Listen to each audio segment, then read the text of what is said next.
ओम नमो भगवते वासुदेवाय नमः। श्रीमद् भगवत गीता जी का 10वां अध्याय। श्री कृष्ण भगवान ने कहा, हे महाबाहो, और भी मेरे कल्याण कारक वचन सुनो। तुम पर मेरी अत्यंत प्रीति है, अतः तुम्हारे कल्याण के लिए कहता हूँ। मेरे उत्पत्ति का हाल न तो देवगण जानते हैं और न महर्षि लोग। मैं ही देवों और महर्षियों का आदि कारण हूँ। जो मुझे अजन्मा अनादि और सब लोगों का ईश्वर जानते हैं, वे सब मोह रहित हैं, उनके पाप नष्ट हो जाते हैं। बुद्धि, ज्ञान, असमोह, क्षमा, सत्य, दंभ, शम, दुख, जन्म, मरण, भय और अभय, अहिंसा, समता, संताप, तप, दान, यश, अपेस इत्यादि जो अनेक प्रकार के भाव है, वे सब मुझसे उत्पन्न होते हैं। 7 महर्षि और उनके पहले 4 मनुष्य मेरे मन से उत्पन्न हुए। जगत के समस्त प्राणी उनसे उत्पन्न हुए। जो मनुष्य मेरी इस विभूति को भली भांति जानते हैं, वे निश्चय योग से सिद्ध होते हैं, इसमें संदेह नहीं। यह जानकर कि मैं ही सबका उत्पत्ति कारण हूँ और मुझ में ही से सबकी प्रवृत्ति होती है, विवेकी प्राणी मेरी उपासना करते हैं। वे मुझ में अपने चित्त और प्राणों को लगाकर एक दूसरे को समझाते हुए भजन करते सदा संतुष्ट और सुखी रहते हैं। चित्त को सावधान करके प्रीतिपूर्वक भजन करने वालों को मैं ऐसा बुद्धि योग देता हूँ जिससे वे मुझे प्राप्त कर लेते हैं। उन पर अनुग्रह करके मैं उनकी बुद्धि में स्थित हो दैदीप्यमान ज्ञान से अज्ञान मूलक संसारी अंधकार का नाश करता हूँ।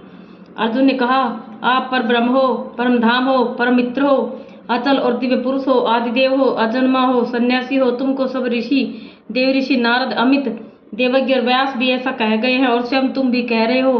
हे केशव, जो तुमने मुझसे कहा है सो सब मैं सत्य मानता हूँ।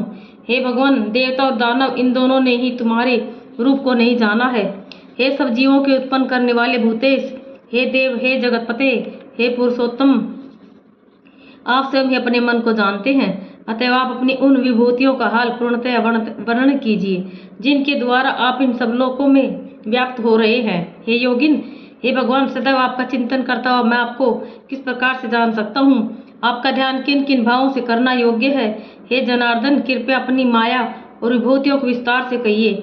इस अमृत रूप आपकी वाणी को सुनने से मेरा मन तृप्त नहीं होता है। श्री भगवान ने कहा, मेरा विस्तार तो अनंत है, तो भी मुख्य मुख्य विभूतियों को मैं तुम्हें सुनाता हूँ।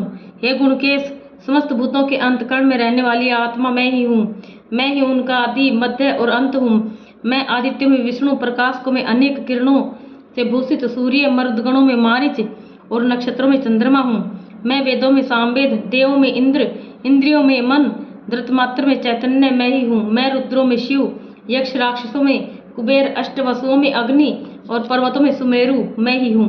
हे पार्थ, पुरोहितों में बृहस्पति, सेनापतियों में स्कंद और जलाशय में समुद्र मैं ही हूँ।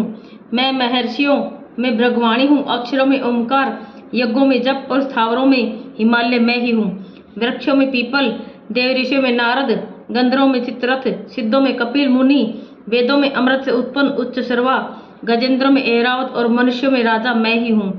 शस्त्रों में वज्र, गौ में कामधेनु, प्रजा की उत्पत्ति करने वालों में कामदेव और सर्पों में वासुकी मैं ही हूँ। नागों में शेष नाग हूँ, जलचरों में वरुण, पितरों में अर्यमा और शासन करने वालों में यमराज मैं ही हूँ।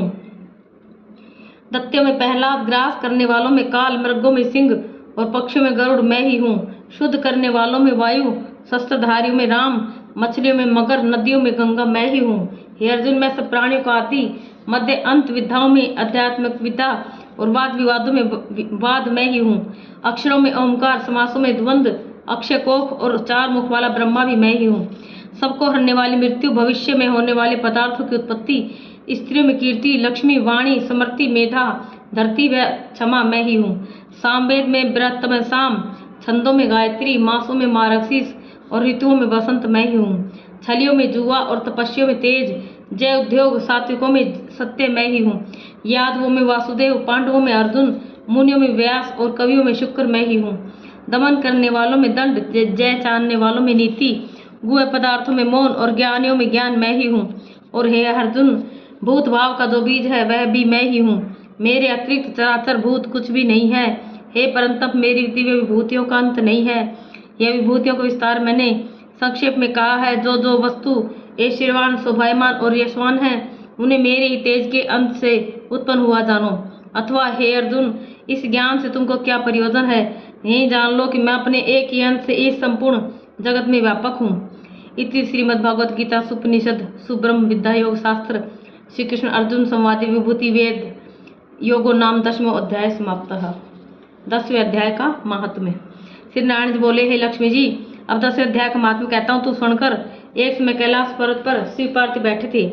एक हंस मेरे दर्शन को आया। वह हंस ब्रह्मा का वाहन था। ब्रह्मलोक से मानसरोवर को जाता था। उस सरोवर में सुंदर कमल के फूल थे। वह हंस एक कमल को लांघने लगा। उसकी परछाई कमल पर पड़ी। वह हंस अचेतन काला हुआ आकाश से गिर पड़ा। तब उसी समय उस मार्ग में मेरा एक गण आया। हंस को गिरा देखकर गण ने कहा, हे स्वामी, वह हंस आपके दर्शन को आया था, श्यामवर्ण होकर गिर पड़ा है। गण मेरी आज्ञा से हंस को ले आया। मैंने पूछा, हे हंस, तू श्यामवर्ण क्यों हुआ? हंस ने कहा, हे प्रभु जी, मैं आपके दर्शनों को आ रहा था। मानसरोवर में कमल के फूल खिले हुए थे। मैं उनको लांघ कर आया। उससे मेरी देह श्यामवर्ण हो गई और मैं आकाश से गिर पड़ा। कारण मैं नहीं जानता। यह सुनकर शिव जी हंसे। तब आकाशवाणी हुई, हे शंभु जी, कमलिनी से पूछो, वह कहेगी। कमलिनी ने कहा, पिछले जन्म में मैं अप्सरा थी, नाम पद्मावती था। उसमें श्री गंगा जी के किनारे एक पंडित स्नान करके गीता जी के 10वें अध्याय का पाठ किया करता था। एक दिन राजा इंद्र का सिंहासन हिला। तब इंद्र ने मुझे आज्ञा दी कि तू जाकर उस पंडित की तपस्या भंग कर। आज्ञा पाकर मैं उस विप्र के पास गई। उस विप्र ने मुझे श्राप देकर कहा, हे पापिन, तू कमलिनी हो जा। उसी समय मैं कमलिनी हो गई। तभी से मैं गीता के 10 अध्याय का पाठ करती हूँ। उसी से मेरा तेज है कि मुझको लांघने वाला काला होकर अचेत हो जाता है। तब हंस ने कहा कि मेरा श्यामवर्ण कैसे श्वेतवर्ण हो गई और तूने इस कमल देह से छूटकर कैसे देवदेही पाई?